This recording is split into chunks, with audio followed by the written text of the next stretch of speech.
नमस्कार आदाब दोस्तों इजराइल और फिलिस्तीन के बीच जंग रुकने का नाम नहीं ले रहा, बल्कि ये जंग और तेज होते जा रही है।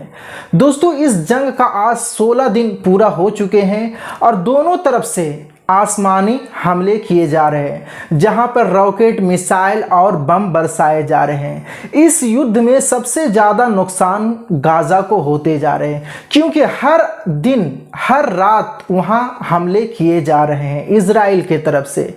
दोस्तों जैसे कि आपको पता ही होगा, कुछ दिन पहले गाज़ा के एक अस्पताल पर बहुत बड़ा मिसाइल अटैक हुआ था, जहां पर 400 लोग मारे गए थे। और साथ ही साथ फिर दूसरे दिन ही एक चर्च पर बहुत बड़ा हमला हुआ था, जहां वहां पर भी नुकसान काफ़ी ज़्यादा हुआ था। फिर एक मस्जिद को भी निशाना बनाया गया था।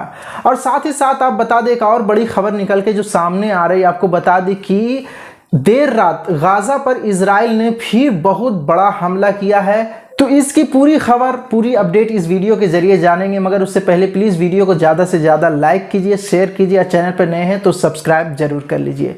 दोस्तों इजराइल ने देर रात को गाज़ा में कई ठिकानों पर हमला किया है। फिलिस्तीन मीडिया के मुताबिक इन हमलों में 30 लोग मारे गए हैं। फिलिस्तीन मीडिया के मुताबिक इजराइल ने 3 अस्पतालों के आसपास काफ़ी ज़्यादा बमबारी किए हैं। हालांकि अभी यह साफ नहीं हो पाया है कि इन हमलों में अस्पतालों को नुकसान पहुंचाया है या नहीं। अस्पताल के पास मगर बमबारी जारी है। खबरों पर इजरायली सेना का कोई बयान नहीं आया है। और अब गाज़ा के बाद अब इजराइल ने लेबनान में हिजबुल्लाह के ठिकानों को निशाना बनाना शुरू कर दिया है। इजराइल ने गाज़ा में हमास और दक्षिणी लेबनान में हिजबुल्लाह के ठिकानों पर हमला किया है। इस हमले में हिजबुल्लाह कमांडर मारा गया है।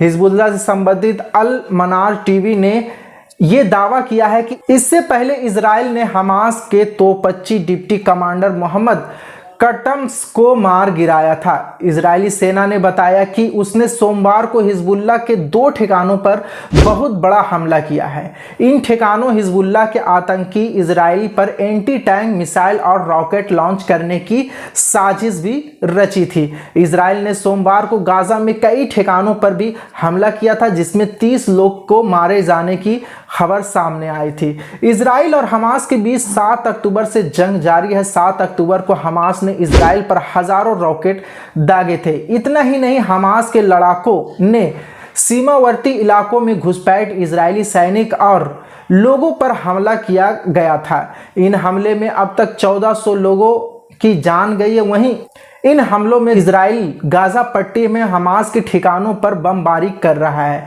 इन हमले में अब तक 4600 लोगों की मारे जाने की खबर आई है। 10,000 से ज़्यादा लोग अभी भी जख्मी हैं। आपको बता दें कि वहीं गाज़ा में जख्मी को इलाज करने के लिए इतना दवाई भी वहाँ नहीं मौजूद है, जिसके सर्जरी जो कर रहा है वो बिना बेहोश किए ही सर्जरी कर जा रहा है। रात के अंधेरे में मोबाइल के टॉर्च से सर्जरी किया जा रहा है। फ्रांस के राष्ट्रपति मंगलवार को इजराइल का दौरा करेंगे। इजराइल के पीएम दफ्तर ने इसकी पुष्टि की है।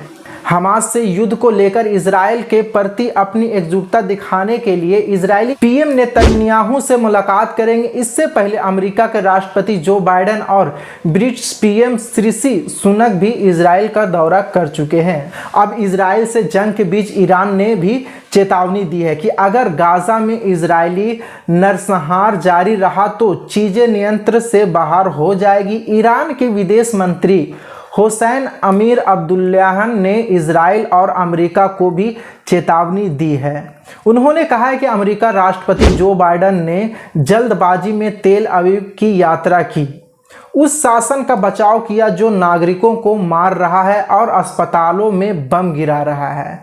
अमीर अब्दुल्ला ने कहा है कि अमेरिका और यहूदी शासन को चेतावनी दे रहा हूं कि अगर उन्होंने गाज़ा में मानवता के खिलाफ अपराधों को तुरंत नहीं रोका तो किसी भी समय कोई भी संभावना हो सकती। उन्होंने कहा अगर चीज़ें नियंत्रण से बाहर हुई तो युद्ध करने वालों को नुकसान होगा। ये बहुत बड़ी, एक तरफ से देखा जाए तो बहुत बड़ी चेतावनी भी दी है।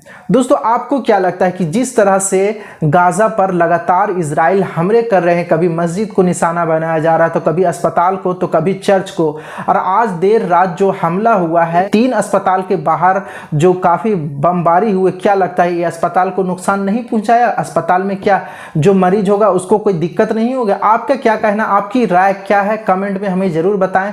फिर मिलते हैं अगली बड़ी खबर के साथ, तब तक के लिए जय हिंद।